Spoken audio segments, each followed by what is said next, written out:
पण या सगळ्या क्रांतीची सुरुवात जय भीम पासून झाली होती आणि या क्रांतीची अखेर सुद्धा जय भीमनेच होईल. ते या ज्या खुणा आहेत ना त्या नेशनशी संबंधित आहेत. वापरणारं स्टेट जे आहे ना ते माणसांविरुद्ध एकतर्फी वॉर करतंय, म्हणजे युद्ध करतंय.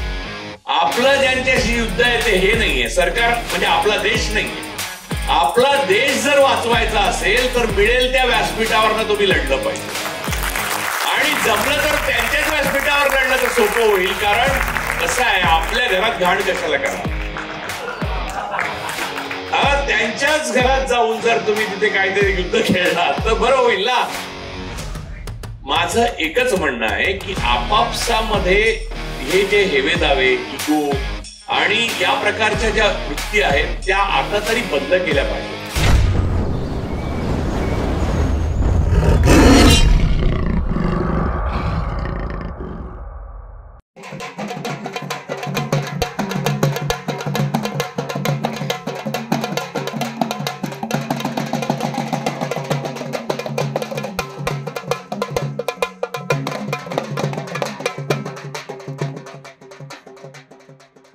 वर्तमानात आपल्या तत्वांशी प्रामाणिक राहून भविष्याला आपली दखल घेण्यास भाग पाडतील अशा मोजक्या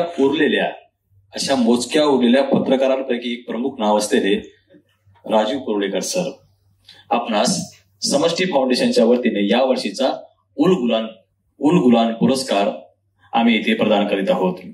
आपल्याला हा पुरस्कार प्रदान करण्यासाठी इथे राहुल प्रधान सर, नितीन वैद्य सर इथे उपस्थित आहेत. तत्पूर्वी आपल्या मानपत्राचे वाचन करण्यासाठी मी इथे वैभव छाया यांना आमंत्रित करतो. सप्रेम जय भीम सर्वांना, सप्रेम जय भीम सर्व मान्यवरांना. मानपत्राचं वाचन करतो. राजू परुळेकर, एकच व्यक्ती पण अनेक भूमिका. लेखक, पत्रकार, कवी, संशोधक, राजकीय विश्लेषक, एक विचारवंत आणि त्याही पलीकडे एक प्रखर सत्याग्रही. कोकणातील छोट्या गावातून आलेला हा अभ्यासू तरुण वाचनाच्या प्रेमातून विचारांची वाटचाल करतो आणि थेट राष्ट्रीय व आंतरराष्ट्रीय व्यासपीठांवर पोहोचतो.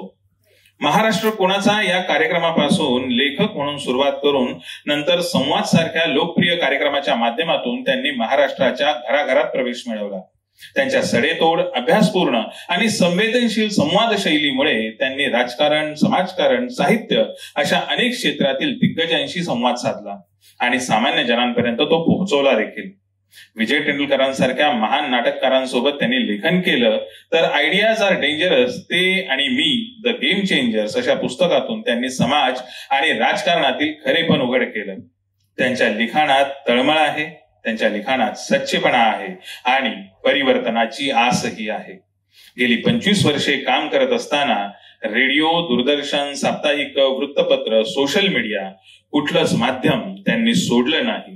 त्यांच्या आवाजात प्रामाणिकपणा आहे, शब्दात ताकद आहे आणि महत्वाचं म्हणजे लोकांसाठीची तळमळ आहे. म्हणूनच त्यांच्या लेखणीला, त्यांच्या विचारांना आणि त्यांच्या सामाजिक भानाला समष्टी फाउंडेशनचा समष्टी उल गुलान पुरस्कार हा देत आहोत. हा फक्त गौरव नव्हे तर त्यांच्या कार्याला एक मनपूर्वक सलाम आहे. जय भीम. धन्यवाद दादा. यानंतर ज्यांना आपण आजवर अनेकदा नेहमीच आपण स्क्रीनवर पाहतो त्यांची आणखी माहिती जाणून घेण्यासाठी इथे आपण त्यांची एक एव्ही लावतोय. मी तंत्रज्ञांना विनंती करतो की त्यांनी कृपया इथे एव्हीच्या माध्यमातून राजू परुळेकर सर यांची माहिती आपणास द्यावी.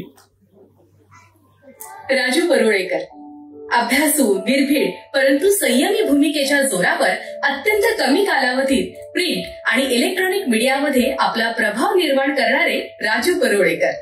ते लेखक, ब्लॉगर, कवी आणि राजकीय विश्लेषक आहेत.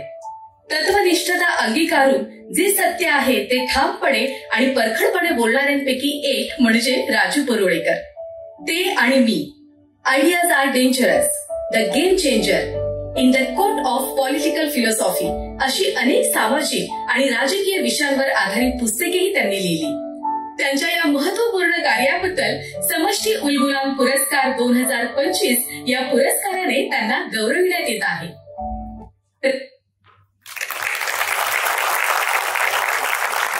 एकदा जोरदार टाळ्या होऊन जाऊ द्यात. राजू कोळेकर सर हे म्हणजे आजच्या या वर्तमानामध्ये तुम्ही आमचे आशास्थान आहात. आपणास उलगुलान पुरस्कार प्रदान करताना समष्टी फाउंडेशनला अत्यानंद होत आहे. पुरस्कारामध्ये आपणास 10,000 रुपये रोख, जागृतीचे प्रतीक, फुले पगडी आणि सन्मानपत्र प्रदान करण्यात येईल.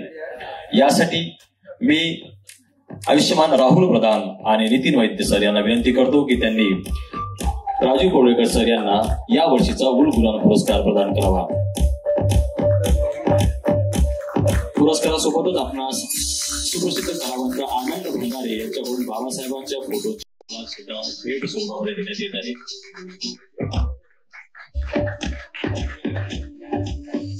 विक्रांत देशे सर यांनी साकारलेली कलाकृती सुद्धा आपणास या पुरस्कारादरम्यान प्रदान करण्यात येत आहे.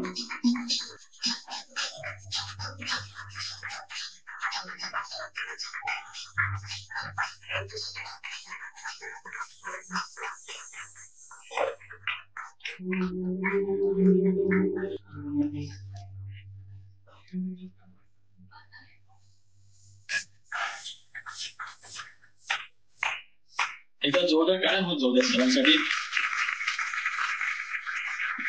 मानपत्र, सन्मान चिन्ह. विक्रांत देशे यांनी साकारलेली कलाकृती म्हणजे सौरेश आणि आलोक आपल्या सोबत आपल्यासाठी घेऊन आणले आहेत.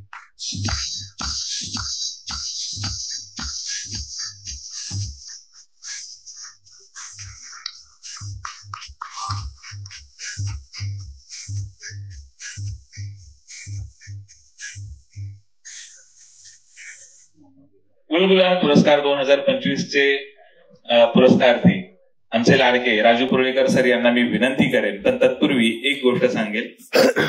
आज आमच्यासारखी जी काही मुलं आहेत, उभी आहेत, विचार कसा करावा आणि ठामपणे आपला विचार कसा मांडावा हे संवाद पासून आम्ही पाहत आलेलो आहोत. रोज सकाळी 8 वाजले की माझे मामा ETV मराठी लावून बसायचे. आता ते चॅनल नाहीये. चॅनल नसलं, राजू कुर्लेकरांचा आवाज आहे. त्यांनी माध्यम बदलत ठेवलं. चॅनल गेलं, पेपर गेला, माध्यम बदलत ठेवलं. पण त्यांनी त्यांच्यातला उलगुलानचा स्वभाव मात्र कधीच थांबू दिला नाही. उलगुलान हा शब्द सर्व आदिवासी कल्चरमध्ये वापरला जातो. उलगुलान म्हणजे क्रांतीचा उठाव करण्याचा पहिला पॉइंट. तर उलगुलान पुरस्काराचे मानकरी राजू कुर्लेकर यांना मी विनंती करतो. जोरदार टाळ्या होऊन जाऊ द्या.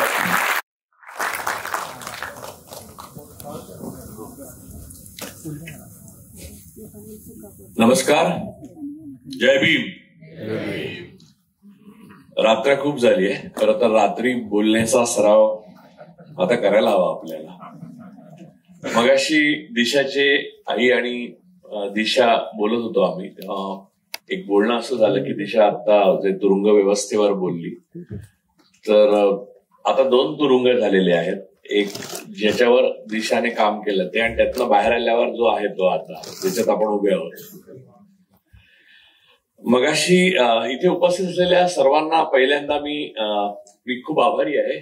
स्वप्नील, प्रसाद, बाबूजी, दिशा, राहुल प्रधान हे सगळे म्हणजे जवळचीच माणसं आहेत.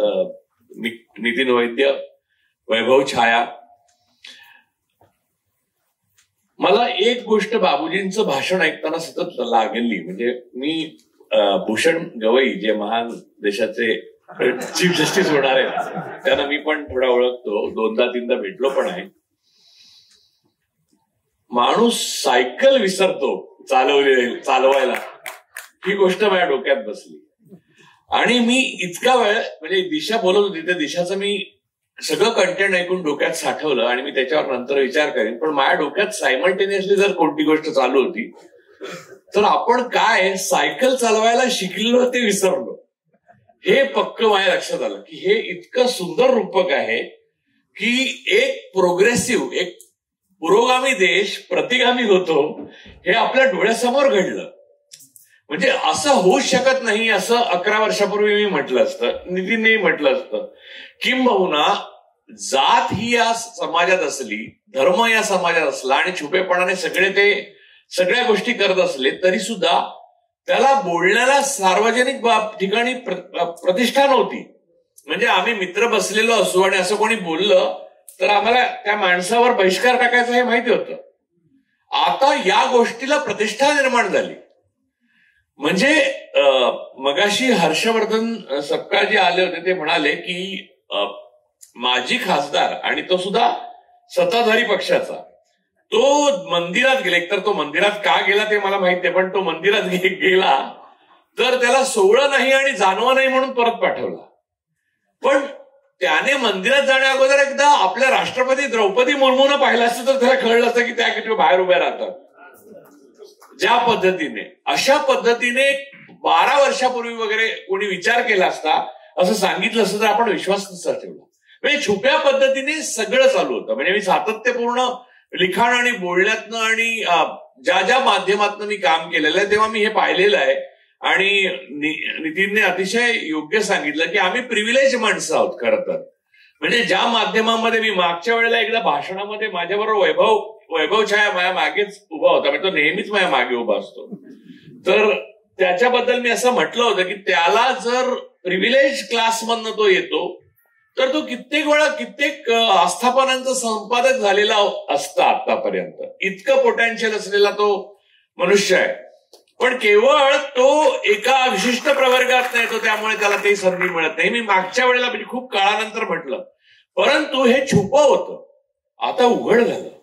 आणि ते इतकं उघड झालं की मला असं म्हणजे हे इतकं म्हणजे मला तुम्ही बाबूजी बोलत होता त्याच्यानंतर हसू येणं मला बंद आलं. म्हणजे मला हसू येत होतं पण मला त्रास व्हायला लागला की माणसं सायकल चालायला विसरलं. मी भूषण गवईंबद्दल मी तुम्हाला एक माझाच किस्सा सांगतो. म्हणजे आता मुद्दा आपण तिथपर्यंतच आलो आहोत, तर नंतर ज्युडिशरीवर पण येऊ. म्हणजे दिशाने बोलल्या तर पुढे नेण्याचा मी थोडक्यात बोलतो, फार वेळ घेणार नाही. सगळ्यांनाच भूका लागतं त्याची मला कल्पना आहे. तर मुद्दा हा की भूषण गवईंना मी एकदा इथे सेंट रेजिसमध्ये एक लिगल कॉन्फरन्स होती, त्याला भेटलो होतो. तेव्हा ते सुप्रीम कोर्टात जज झालेले ऑलरेडी. तर मी तेव्हा रमण्णा चीफ जस्टिस होते, तर मी त्या रमण्णांना भेटलो, म्हणजे भूषण गवईंना भेटलो. भूषण गवईंना पाहिलं, अरे मी म्हटलं सर मी दिल्लीत वगैरे आलो तर कधी भेटा. अरे मराठी माणूस मराठी माणसाला ओळखणार नाही तर कुठे काय, असं बोलले मला. पण मी आता बाबूजींची कथा ऐकल्यावर मी म्हटलं की मराठी विसरले तर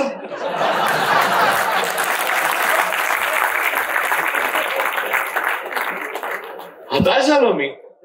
परंतु ज्युडिशरीमध्ये या गोष्टीची कमाल जी बाबूजींनी आता सांगितली तीच नाहीये. स्वतःवरच झालेला बलात्काराचा आरोप स्वतःच ऐकून स्वतःच दोषमुक्त करणारे चीफ जस्टिस पण आपल्याला भेटलेले आहेत. त्यामुळे देवाचा संदेश घेऊन, डायरेक्ट देवाकडनं आदेश घेऊन, म्हणजे शेवटचं रिलिजन, शेवटचा धर्म इस्लाम असं मानतात. तर मोहम्मद हे प्रॉफिट आहेत, प्रेषित आहेत, त्यांना अल्लाहकडनं संदेश आले, त्यानंतर कोणी प्रॉफिट होऊ शकत नाही. पण आपले चीफ जस्टिस त्यांना देवाकडनं संदेश आले आणि त्यांनी मंदिर बांधायला परवानगी दिली, ज्याच्यावर आपण सही पण नाही केली कारण आदेश वरनं आलेला. बरं, ज्यांनी आदेश दिला तो देव नॉन बायोलॉजिकल आहे. त्यामुळे एवढ्या कॉम्प्लिकेटेड देशामध्ये आपण राहतो जिथे सायकल चालवायला माणसं विसरतात. जी शिकली आहे, म्हणजे पोहायला शिकतो माणूस आणि सायकल चालवायला, या दोन गोष्टी माणसं कधीच विसरत नाही. म्हणजे जो माणूस पोहायला शिकतो त्याने पाण्यात उडी मारून आत्महत्या करू नये, कारण बराच वेळ त्याला पोहत राहायला लागतं, थकल्यावर बुडतो तो. त्यामुळे एवढी मेहनत आत्महत्येसाठी घ्यायची गरज नाही, त्याहून आधुनिक साधनं आलेली आहे. आणि भारत देशाचं उदाहरण पाहता किती आधुनिक साधनं आत्महत्या करण्याची सामाजिक आलेली आहेत हे आपण बघू शकता. सरळ सरळ एक समाज आत्महत्या करतोय.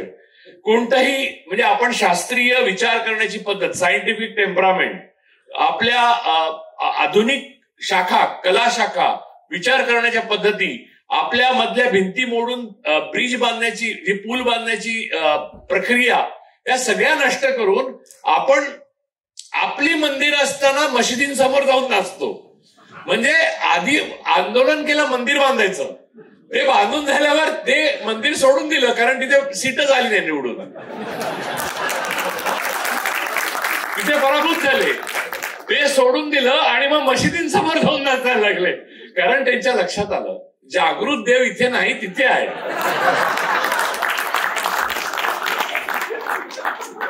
आता मगाशी राहुल जेव्हा सांगत होता फडणवीसांची हकीकत, की सोमनाथ सूर्यवंशीची जी हत्या आली कोठडीमध्ये, त्याच्यावर ते हाऊसमध्ये असं म्हणाले की त्याला हार्ट अटॅक आलाही असेल, आपल्याला काय माहित.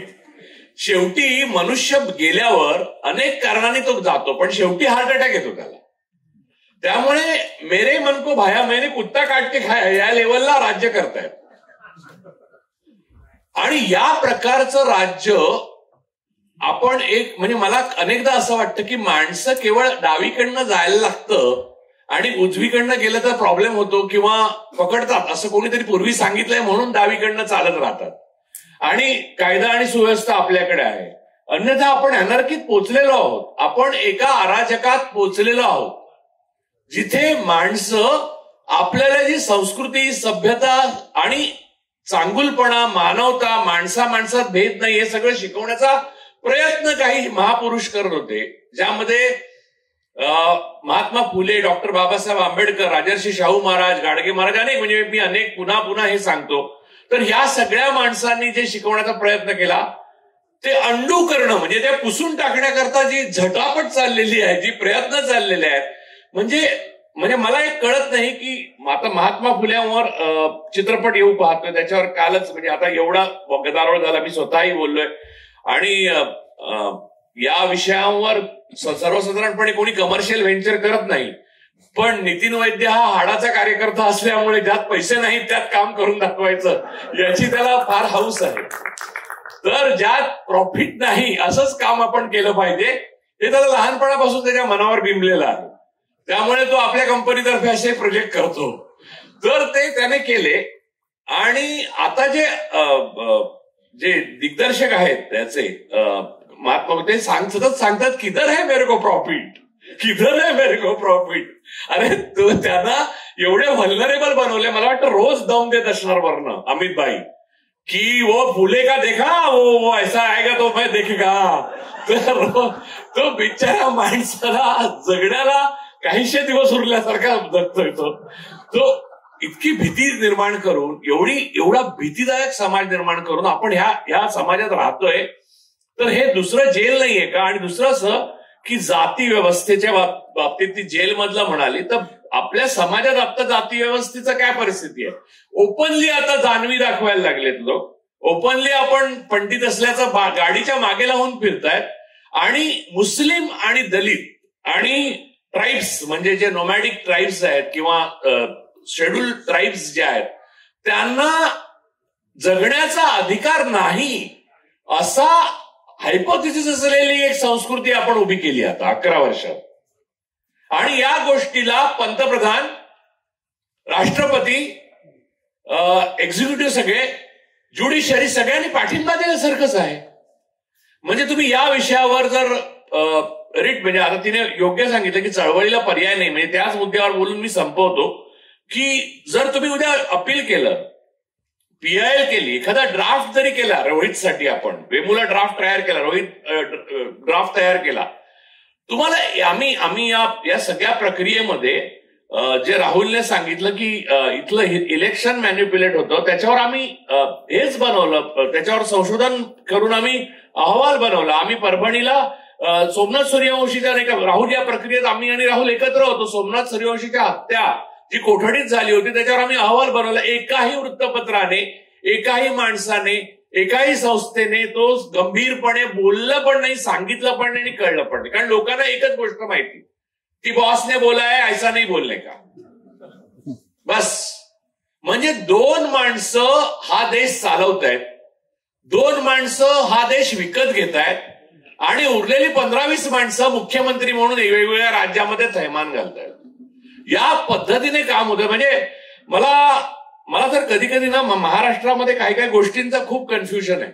उदाहरणार्थ मला बाळासाहेबांचे विचार कुठचे होते हे लहानपणापासूनच कळलं नाही. कारण बाळासाहेब असतानाच मला विचार करायचे नाहीत त्यांचे. ते जे बोलायचे त्याचे साधारण मी जर नमुना दाखवायचा झाला तर विषय मोठा आहे, वेळ कमी आहे, हे वाक्य पहिलं असायचं त्यांचं. आणि मग ते नकला करायचे 5-6. मग पुष्पा भावेंना भाविन म्हटलं वगैरे अशा 4-5 गोष्टी करायचे. मग प्रमिला दंडवते सर्वांना गंडवते वगैरे बोलायचे. आणि मग मला असा शेळपट शिवसैनिक नको, मला पेटून उठणारा शिवसैनिक हवा असं सांगून जय महाराष्ट्र म्हणून निघून जायचे. आणि मग दुकानामध्ये तोडफोड करायची किंवा गुलाल उधळत विचारांचा गुलाल उधळत लोक घरी जायचे. आता हा विचार पळवण्याची स्पर्धा लागलेली. आता हा कुठचा विचार आहे? मला लहानपणापासून मी बाळासाहेबांचा विचार शोधतोय, मला शरद पवार साहेबांचा पण विचार शोधतोय. महाराष्ट्रात या दोन महान माणसांचा 60 वर्षात विचार मलाच नाही मिळालेला. त्यामुळे प्रॉब्लेम असा झालेला आहे की महाराष्ट्राचा नेमका विचार गेल्या 60 वर्षात काय आहे, ज्यामुळे आपण पुरोगामी म्हणत होतो महाराष्ट्राला, हेच कळत नाहीये मला. कारण मी काल एका कार्यक्रमात म्हणालो की आता ही फुले पगडी घालून जाईन असं मी म्हटल्यामुळे नितीनने मला लावून धरलं की घालून जा, थोडी टाईट होते, मी टाईट जर लूज करून घे आणि मग घाल. तर मूळ मुद्दा असा आहे की महाराष्ट्रामध्ये एवढा पुरोगामित्व जे ठासून भरलं होतं गेले 10 वर्षापूर्वीपर्यंत, त्या पुरोगामी महाराष्ट्रामध्ये मुंबई महाराष्ट्रात आल्यावर 1960 मध्ये 107 लोकांनी म्हणजे बलिदान करून मुंबई महाराष्ट्रात आली. त्यात सगळे म्हणजे सर्व जाती धर्माचे लोक समाविष्ट होते. शाहीर अमर शिखांपासून, अत्र्यांपासून, जेध्यांपासून सगळे लोक होते. समस्या ही आहे की ते आल्यावर मुंबईमध्ये पवारांच्या आशीर्वादाने जमीन देऊन स्मारक सावरकरांचं उभं राहिलं, ना डॉक्टर आंबेडकरांचं उभं राहिलं, ना राजर्षी शाहू महाराजांचं उभं राहिलं, ना छत्रपती शिवाजी महाराजांचं उभं राहिलं, ना महात्मा फुल्यांचं उभं राहिलं. आणि या 4 लोकांची नावं घेण्यात अख्खे 60 वर्षांनी पवारांना बघतोय. त्यामुळे त्यांचा विचार कुठचा आहे मला कळेना, की आपण ज्याला जमीन देतो तो आपला विचार का आपण तोंडाने ज्याची नावं घेत होतो. म्हणजे कसं आहे की आमच्या आफ्रिकेतले काका येणार आणि मग खूप संपत्ती आपल्या नावावर करणार असं जे वाटतात ते आफ्रिकेतले काका कधी येतच नाही. तसं महाराष्ट्राच्या पुरोगामित्वाचं झालं शेवटी. या महाराष्ट्राच्या पुरोगामित्वाची आणि भारताच्या पुरोगामित्वाची शोकांतिका जर खरी काय असेल तर एका भ्रमात आपण 60 वर्ष जगलो आणि उरलेल्या 10 वर्षात, गेल्या 11 वर्षात आपण वास्तवात आलो त्या भ्रमाच्या. हे आपलं सत्य आहे. आपण सायकल शिकलो नव्हतो, आपण फक्त गुडघे फोडून घेतले आणि एक दिवशी बंद केली सायकल शिकायची आणि सांगितलं की सायकल शिकलो होतो पण विसरलो. इथे संपतो आपला प्रवास. आपण स्वातंत्र्य चळवळीनंतर कोणत्याही प्रकारच्या वैचारिक क्रांती आणि वैचारिक संघर्षाला नकार दिलेला एक अत्यंत स्टेटस को मेंटेन करणारा समाज आहोत. आणि आपली लोकसंख्या एवढी प्रचंड आहे की ती एक माणूस परत भेटत नाही, त्यामुळे प्रत्येकाकडे खोटं बोलता येतं.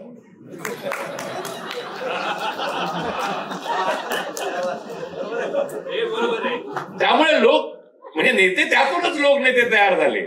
आपल्या देशात इतके असंख्य लोकनेते नंतर ग्रामसिंह तयार कसे झाले? कारण प्रत्येक निवडणुकीत भाषणाला नवीन पिढी समोर की बाळासाहेबांचा तेजस्वीपणा हा मागच्या पिढीला माहित आहे, तो तुरुंगात गेला, तर तो आता नवीन आलेला त्याला काय साहेब बोलतात तो आतमध्ये. तर मग माणसांची कमी नाही. आपल्या देशामध्ये माणसं एवढी वाढली पण विचार अतिशय पातळ होत गेले आणि तो पेटवण्याकरता, त्या प्रकारचं मशागत करण्याकरता, त्या प्रकारचं बौद्धिक क्रांती करण्याकरता माणसं आपल्याकडे कमी कमी होत गेलेली दिसतात. आणि जी थोडी माणसं होती त्यातली अर्धी हिपोक्रॅट होती. म्हणजे कम्युनिस्ट पार्टीला 70 वर्ष लागली की आपल्या पॉलिट ब्युरोमध्ये ब्राह्मण सोडून कोणतरी असलं पाहिजे बाबा असं वाटलं त्यांना. इथे शरद पाटील तळमळीने लिहित होते की जात व्यवस्था बघा, जात व्यवस्था, मार्क्सवाद जात व्यवस्थेखेरीज काही अर्थ नाही बघणं. तरी सुद्धा पॉलिट ब्युरोमध्ये 70 वर्षानंतर नॉन ब्राह्मीण आला. तीच अवस्था ज्युडिशरीची आज. बरं, ज्युडिशरीला खायला टापल्या पॉलिटिकल लिडर्स आणि ब्राह्मणिझम म्हणजे RSS की ते बघतायत कोणत्या पद्धतीने कलसियम नष्ट करून आपल्या हातात अपॉइंटच साहेब नॉन बायोलॉजिकल साहेब करतील. डायरेक्ट जा तू आज उद्यापासून न्यायाधीश संबित पात्रा जा चीफ जस्टिस ऑफ इंडिया. तर उसके पास डिग्री कहाँ है? तो मेरे पास कहाँ थी? मैं तो थोड़ी पढ़ लिख के यहां तक आया. तर आता याला काय उत्तर देणार? म्हणजे मी लहानपणी एकदा तर्काविना माणूस कसा निरुत्तर करू शकतो हे देवीलालांचं ऐकलं होतं. त्यांना तेव्हा घराणेशाहीवर वगैरे समाजवादी फार बोलायचे ना. तर विचारायला त्यांना कि आप परिवारवादी हो तो आपने ओम प्रकाश चौटाला को मुख्यमंत्री बनाया, आप हमेशा इंदिरा जी को बोलते हो लेकिन आपने अपने टाइम आया तो आपने उनको बनाया. तो मैं अपने बेटे को नहीं बनाऊंगा तो क्या भजन लाल के बेटे को बनाऊंगा, असं त्यांनी उत्तर दिलं एका शब्दात. नाही मला तेव्हा मी माझ्या मुलाला मुख्यमंत्री नाही करणार, काय भजन लालच्या करणार. आता इतकं साधं निरुत्तर करणारं इलॉजिकल उत्तर ज्या देशात मिळालं ना त्या देशात तेव्हाच आपण शहाणपणाने समजायला पाहिजे होतं की भविष्य काय आहे आपलं. ते न विचार करता आपण मौज करत राहिलो आणि वैचारिक मौज करत राहिलो. ती वेळ आता गेलेली आहे, आता युद्धाची वेळ आलेली आहे. अनफॉर्च्युनेटली, दुर्दैवाने, आता मी माझं शेवटचं स्टेटमेंट काय ते करतो, कारण मला उलगुलान पुरस्कार मिळाला. मी लायक आहे की नाही मला माहित नाही, पण मी ते सांगतो. जेव्हा तुम्ही शांततेच्या काळात घाम गाळता एखाद्या गोष्टीवर, व्यायामावर, कवायतीवर आणि पूर्वतयारीवर, तेव्हा युद्धात तुम्हाला रक्त कमी गाळावं लागतं. हा तो देश आहे गेल्या 70 वर्षात आपण घाम नाही गाळला, त्यामुळे आता आपल्याला पर्यायाने रक्त जास्त गाळावं लागणार. त्याची तयारी आतापासून सुरू करा. या रात्रीची पहिली जर कोणती माझी म्हणून घोषणा असेल तर तुम्हाला किंमत द्यावीच लागेल. स्वातंत्र्य भीक म्हणून कोणी देत नाही, ते संघाने हिरावून घेतलेलं आहे, ते तुम्हाला खेचूनच परत घ्यावं लागेल. आणि तो स्वातंत्र्य लढा ब्रिटिशांबरोबरच्या स्वातंत्र्य लढ्याहून गंभीर आणि जोरदार असणार आहे.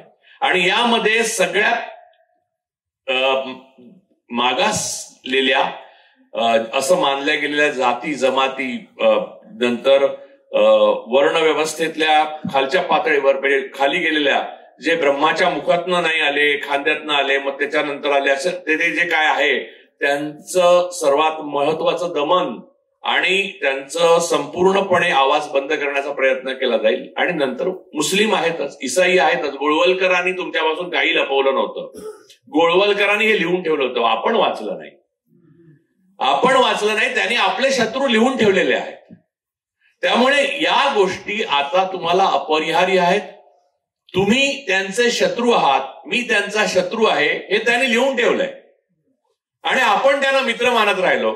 मगाशी मला काल वैभवला सांगायचं वाटतं की मला काल फोन आला आपल्याच मित्रांचा, जे उदारमतवादी समाजवाद आणि काय काय एकंदरीतच त्यांना राग आलेला आहे गव्हर्नमेंटचा. तर ते सगळे म्हणाले की असं कसं गव्हर्नमेंटचं चिन्ह वगैरे तिकडे आपण जाऊन बोलायचा वगैरे चुकीचं आहे. तर मी म्हटलं मग तू जाणार आहेस का तुम्ही? म्हटलं मी जाणार आहे, मी ठरवलंय. का? मी म्हटलं मी पहिल्या दिवशी जे ठरवतो तेच शेवटच्या दिवसापर्यंत ठरवतो. त्यामुळे गव्हर्नमेंटचं चिन्ह आहे नाही याच्याशी मला काय, माझ्या बाजूला भागवत येऊन बसले तरी मला फरक नाही पडत. भागवतांबद्दल मला थोडंफार प्रेमच आहे, कारण ते जनावरांचे डॉक्टर आहेत, मला जनावरांबद्दल प्रेम.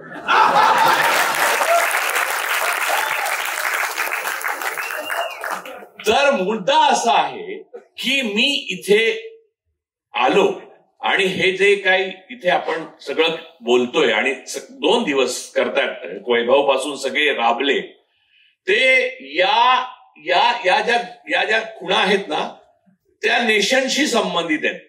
वापरणारं स्टेट जे आहे ना ते माणसांविरुद्ध एकतर्फी वॉर करतंय, म्हणजे युद्ध करतंय. आपलं ज्यांच्याशी युद्ध आहे ते हे नाहीये सरकार, म्हणजे आपला देश नाहीये. आपला देश जर वाचवायचा असेल तर मिळेल त्या व्यासपीठावरनं तुम्ही लढलं पाहिजे. आणि जमलं तर त्यांच्याच व्यासपीठावर लढलं तर सोपं होईल, कारण कसं आहे आपल्या घरात घाण कशाला करा. त्यांच्याच घरात जाऊन जर तुम्ही तिथे काहीतरी युद्ध खेळला तर बरं होईल ना. माझं एकच म्हणणं आहे की आपापसामध्ये हे जे हेवेदावे, इगो आणि या प्रकारच्या ज्या वृत्ती आहेत त्या आता तरी बंद केल्या पाहिजेत. मला आंबेडकरी चळवळीच्या शोकांतिकेबद्दल एक गोष्ट मला नमूद करावीशी वाटते. मध्यंतरी आपले नॉन बायोलॉजिकल पंतप्रधान इथे आलेले, दीक्षाभूमीवर गेले आणि त्यांचं हस्ताक्षर बदलत राहिलं तिकडे, कारण बायोलॉजिकल माणसाचं हस्ताक्षर एक असतं, नॉन बायोलॉजिकलला हस्ताक्षराची मर्यादा नाही, इन्फिनिटीकडे जातं हस्ताक्षर. तर त्यांनी जे लिहिलं होतं संदेश, त्याच्या खाली त्यांची सही होती, त्यामुळे तो त्यांचाच मानायचा संदेश, असं एक अध्यारूत आहे. आतापर्यंत तरी असं मानलं जातं. आता कोर्टाने काय वेगळा निर्णय दिला तर गोष्ट वेगळी. पण त्यामध्ये एक गोष्ट मी पटकन पाहिली आणि ती गोष्ट माझ्या मनाला खूप लागली.